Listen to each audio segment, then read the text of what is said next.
Hi guys, welcome back to my channel. So today I'm doing a little bit of a day in my life vlog, or just over a day. I am going to take you with me while I get my COVID vaccine, as well as show you how to do or put together a biryani.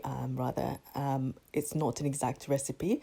I haven't actually written this down, but it's a Bangladeshi Kacchi Biriyani, so I'll go through the method and the steps so you can see.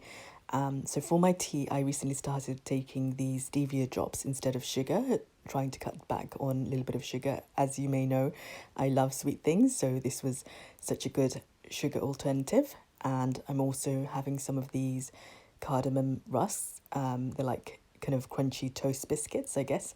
I normally have the Bangladeshi brand, but decided to try this Parley brand, which I came across recently, just because it's got some cardamom in there, and I love cardamom, one of my favorite spices, and dipped in tea, it's absolutely delicious.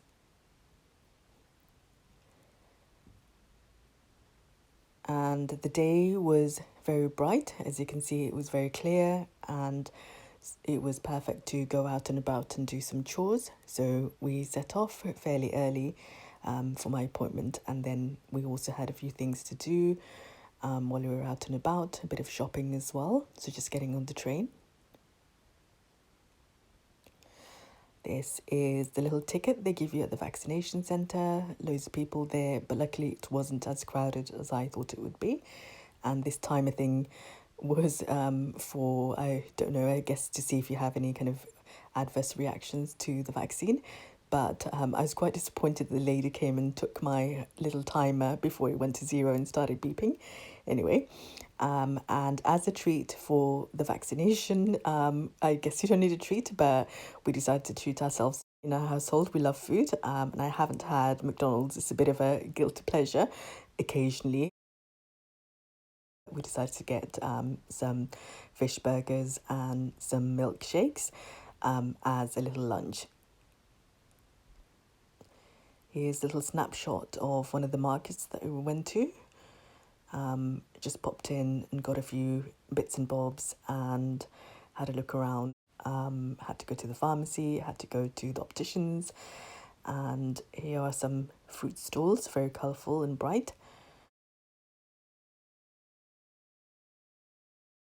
So we're back at home, enjoying the burgers and the fries. This was so bad, I feel almost guilty of recording this and showing it to you, but it is probably once a year that I do have one of these.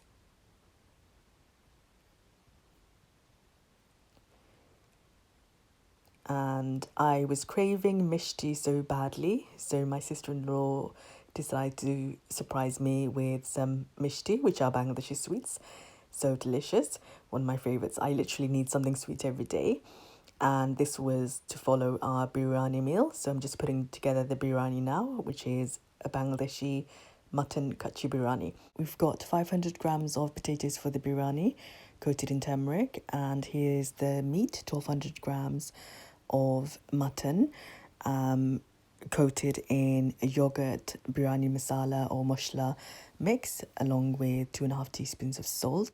I've got 550 grams approximately of chinigura rice, which is a Bangladeshi tiny grained rice, hence chinigura, which literally mean sugar grains. And I've got, but you can use basmati as well. And I've got 4 onions here, which I've fried until deep golden. We've got the potatoes frying up for a few minutes.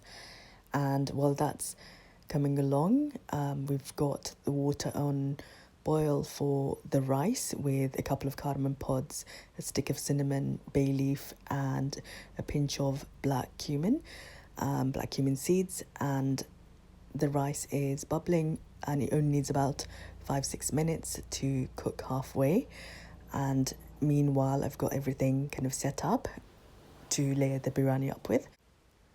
So to the meat, I'm going to add 3 tablespoons of the oil we fried the onions in, along with a couple of tablespoons of ghee and a little sprinkling of saffron water. And the rice is done, took about 5-6 minutes. Don't forget to add around a teaspoon of salt in there as well. And we layered up the biryani with the potatoes, onions, just reserve a little bit for the topping, and then We added several aloo bukhara or sour plums and green chilies and a little sprinkling of raisins, which add a very delicious sweet note.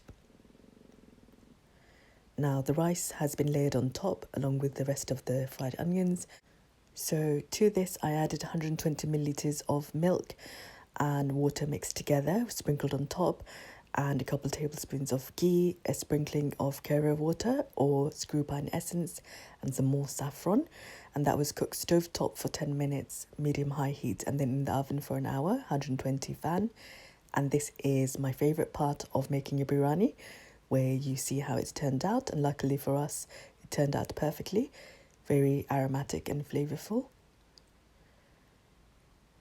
And when you open up a biryani, just make sure you stir it or, take the rice up from the sides so as not to break the grains of rice or the meat at the bottom. So that was a very delicious meal indeed, enjoyed by everyone. I will share a proper biryani recipe with you one day when I have one written down, but currently I just do it by eye. And we finished our meal with some cha and some chom chom, which are Bangladeshi sweets. So delicious, one of my favorites, and I hope you enjoyed this video, and if you did, please like, comment, share, and don't forget to subscribe, and I'll see you next time.